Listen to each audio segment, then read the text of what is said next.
महाभारत ग्रंथ लिखने के लिए गणेश जी का तैयार होना।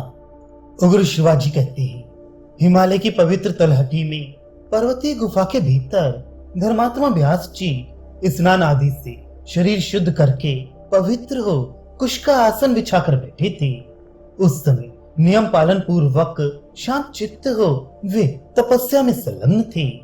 ध्यान योग में स्थित हो उन्होंने धर्म पूर्वक महाभारत इतिहास के स्वरूप का विचार करके ज्ञान दृष्टि द्वारा आदि से अंत तक सब कुछ प्रत्यक्ष की भांति देखा और इस ग्रंथ का निर्माण किया।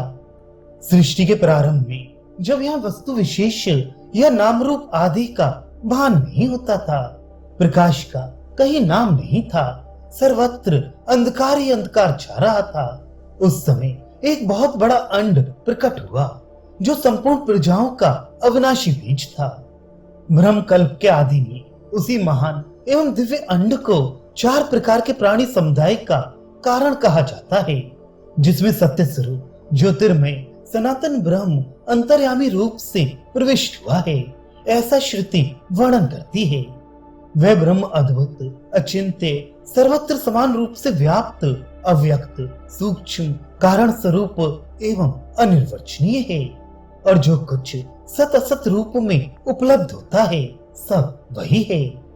उस अंड से ही प्रथम देहधारी प्रजापालक प्रभु देवगुरु पितामह ब्रह्मा तथा रुद्र मनु प्रजापति परमेष्ठी प्रचेताओं के पुत्र दक्ष तथा दक्ष के 7 पुत्र क्रोध तम दम विक्रीत अंगिरा करदम और अश्व प्रकट हुए। तत्पश्चात 21 प्रजापति मरीच आदि 7 ऋषि और 14 मनु पैदा हुए, जिन्हें मत्स्य कूर्म आदि अवतारों के रूप में सभी ऋषि मुनि जानते हैं। अपरे आत्मा विष्णु रूप पुरुष और उनके विभूति रूप विश्वदेव आदित्य वसु एवं अश्विनी कुमार आदि भी क्रमशः प्रकट हुए हैं। तदनंतर यक्ष साध्य पिशाच गुहक और पितर एवं तत्वज्ञानी सदाचार परायण साधु शिरोमणि ब्रह्म ऋषि गण प्रकट हुए। इसी प्रकार बहुत से राज ऋषियों का प्रादुर्भाव हुआ है, जो सबके सब शौर्य आदि सद्गुणों से संपन्न थे। क्रमशः उसी ब्रह्मांड से जल द्युलोक पृथ्वी वायु अंतरिक्ष और दिशाएं भी प्रकट हुई हैं। संवत्सर ऋतु मास पक्ष दिन तथा रात्रि का प्राकट्य भी क्रमशः उसी से हुआ है।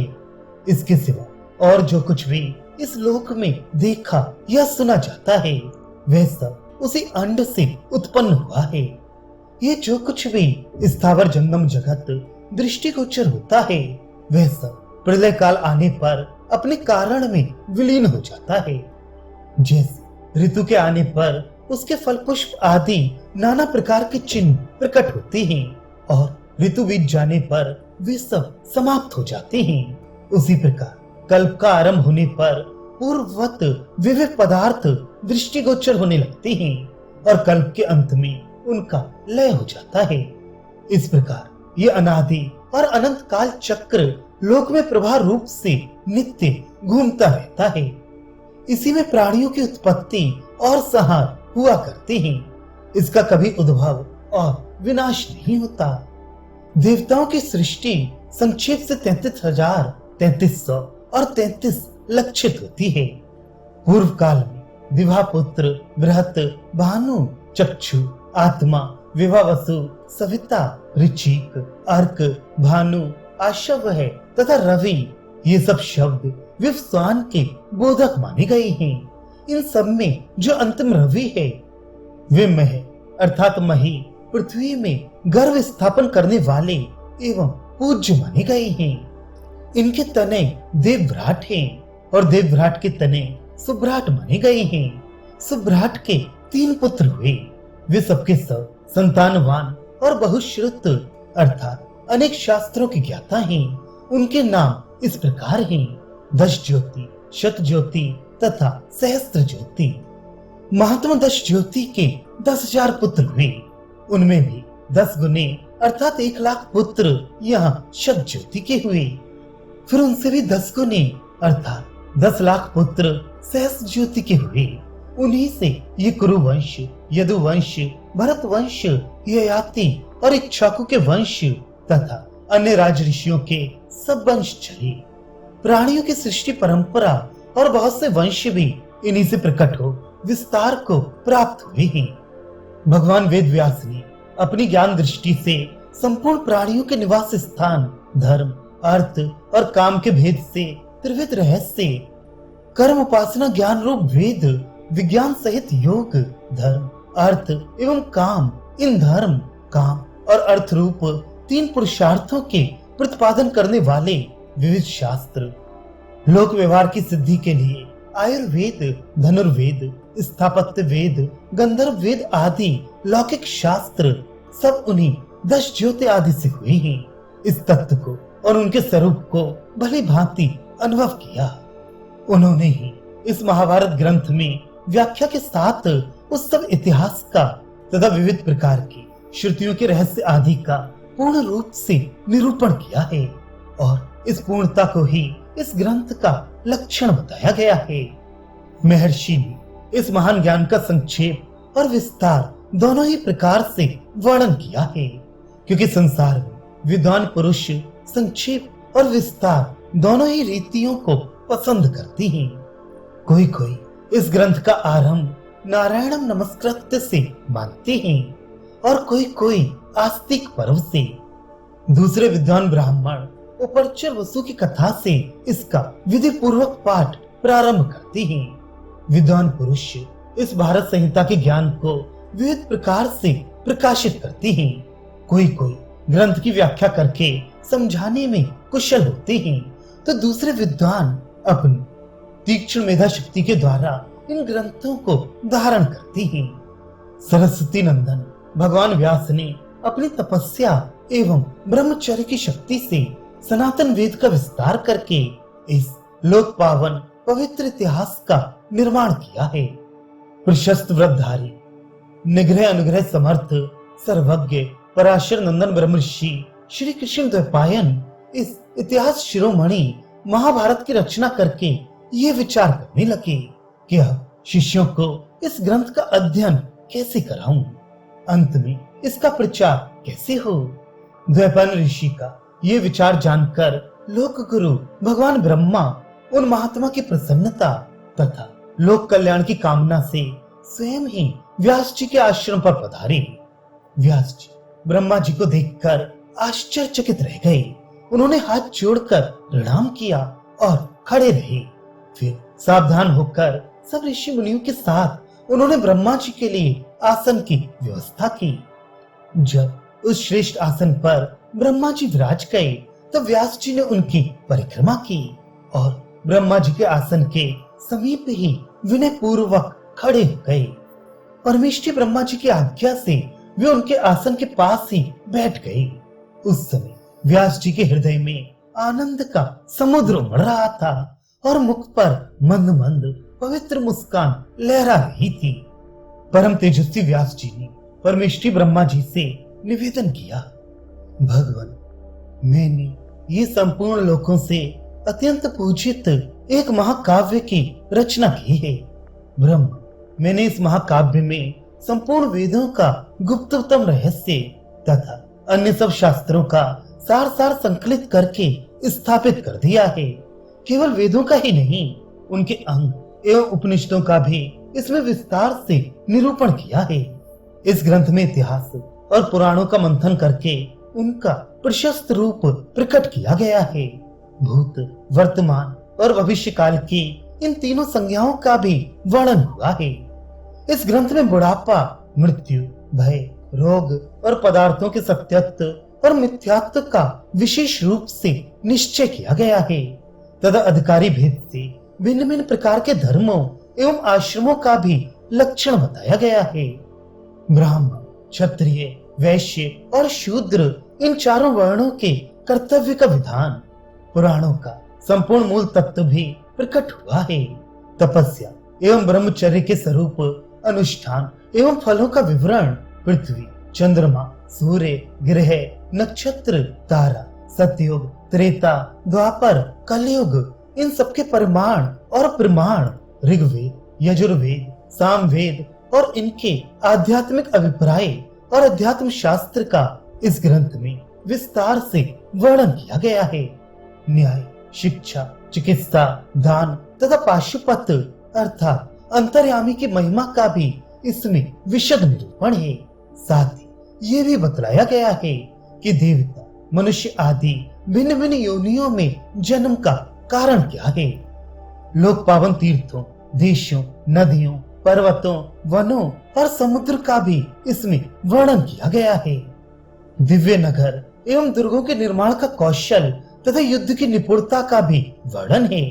भिन्न भिन्न भाषाओं और जातियों की जो विशेषताएं हैं, लोक व्यवहार की सिद्धि के लिए जो कुछ आवश्यक है तथा और भी जितने लोकोपयोगी पदार्थ हो सकते हैं, उन सब का इसमें प्रतिपादन किया गया है। परंतु मुझे इस बात की चिंता है कि पृथ्वी में इस ग्रंथ को लिख सके ऐसा कोई नहीं है।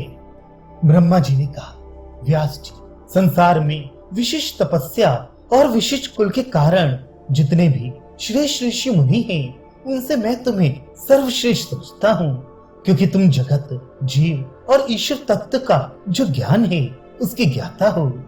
मैं जानता हूँ कि आजीवन तुम्हारी ब्रह्मवादिनी वाणी सत्य भाषण करती रही है और तुमने अपनी रचना को काव्य कहा है, इसलिए अब यह काव्य के नाम से ही प्रसिद्ध होगी। संसार के बड़े से बड़े कवि भी इस काव्य से बढ़कर कोई रचना नहीं कर सकेंगे। ठीक वैसे ही जैसे ब्रह्मचर्य, वानप्रस्थ और संन्यास तीनों आश्रम अपनी विशेषताओं द्वारा ग्रस्त आश्रम से आगे नहीं बढ़ सकते। मुनिवर, अपने काव्य को लिखवाने के लिए तुम गणेश जी का स्मरण करो। उग्र शिवाजी कहते हैं, महात्मा, ब्रह्मा जी व्यास जी से इस प्रकार संभाषण करके अपने धाम ब्रह्मलोक में चले गए। निष्पाप शौनक तदनंतर सत्यवती नंदन व्यास जी ने भगवान गणेश का स्मरण किया और स्मरण करते ही भक्तवांछा कल्पतरु विघ्नेश्वर श्री गणेश जी महाराज वहां आए, जहां व्यास जी विद्यमान थे। व्यास जी ने गणेश जी का बड़े आदर और प्रेम से स्वागत सत्कार किया और वे जब बैठ गए तब उनसे कहा, गणनायक, आप मेरे द्वारा निर्मित इस महाभारत ग्रंथ के लेखक बन जाइए। मैं बोलकर लिखाता जाऊंगा। मैंने मन ही मन इसकी रचना कर ली है। ये सुनकर विघ्नराज श्री गणेश जी ने कहा, व्यास जी, यदि लिखते समय क्षण भर के लिए भी मेरी लेखनी ना रुके तो मैं इस ग्रंथ का लेखक बन सकता हूँ। व्यास जी ने भी गणेश जी से कहा, बिना समझे किसी भी प्रसंग में एक अक्षर भी ना लिखिएगा। गणेश जी ने ओम कहकर स्वीकार किया और लेखक बन गए। तब व्यास जी भी कौतूहलवश ग्रंथ में गांठ लगाने लगे। वे ऐसे ऐसे श्लोक बोल देते जिनका अर्थ बाहर से दूसरा मालूम पड़ता और भीतर कुछ और होता। इसके संबंध में प्रतिज्ञा पूर्वक श्री कृष्ण द्वैपायन मुनि ने ये बात कही है कि इस ग्रंथ में 8800 श्लोक ऐसे हैं जिनका अर्थ मैं समझता हूँ, सुखदेव समझते हैं और संजय समझते हैं या नहीं, इसमें संदेह है। मुनिवर, वे कूट श्लोक इतने गुथे हुए और इतने गंभीर अर्थक हैं कि आज भी उनका रहस्य भेदन नहीं किया जा सकता, क्योंकि उनका अर्थ भी गूढ़ है और शब्द भी योग वृत्ति और ऋण वृत्ति आदि रचना वैक्षव्य के कारण गंभीर है। स्वयं सर्वज्ञ गणेश जी भी इन श्लोकों का विचार करते समय क्षण भर के लिए ठहर जाते थे। इतने समय में व्यास जी भी और बहुत से श्लोकों की रचना कर लेते थे। संसारी जी अज्ञान अंधकार से अंधे होकर छटपटा रहे हैं। ये महाभारत ज्ञान अंजन की शलाका लगाकर उनकी आंख खोल देता है। ये शलाका क्या है?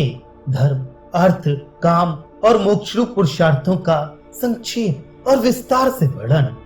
ये न केवल अज्ञान की रतौंधी दूर करता, प्रत्युत सूर्य के समान उदित होकर मनुष्य की आंख के सामने का संपूर्ण अंधकार ही नष्ट कर देता है। ये भारत पुराण पूर्ण चंद्रमा के समान है, जिससे श्रुतियों की चांदनी छिटकती है और मनुष्यों की बुद्धि रूपी कुमुदनी सदा के लिए खिल जाती है। ये भारत इतिहास एक जाज्वल्यमान दीपक है, ये मोह का अंधकार मिटाकर लोगों के अंतःकरण रूप संपूर्ण अंतरंग ग्रह को भली भांति ज्ञान आलोक से प्रकाशित कर देता है। महाभारत वृक्ष का बीज है, संग्रह अध्याय और जड़ है पहलो एवं आस्तिक पर्व। संभव पर्व इसके स्कंद का विस्तार है और सभा तथा अरण्य पर्व पक्षियों के रहने योग्य कोटर है।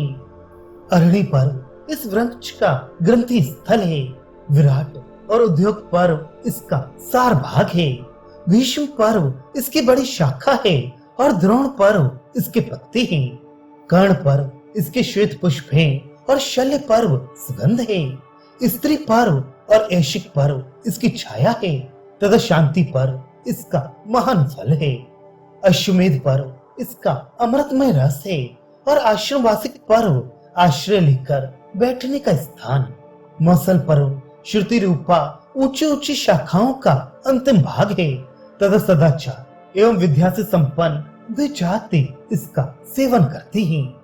संसार में जितने भी श्रेष्ठ कवि होंगे उनके काव्य के लिए ये मूल आश्रय होगा। जैसे मेघ संपूर्ण प्राणियों के लिए जीवन दाता है, वैसे ही ये अक्षय भारत वृक्ष है।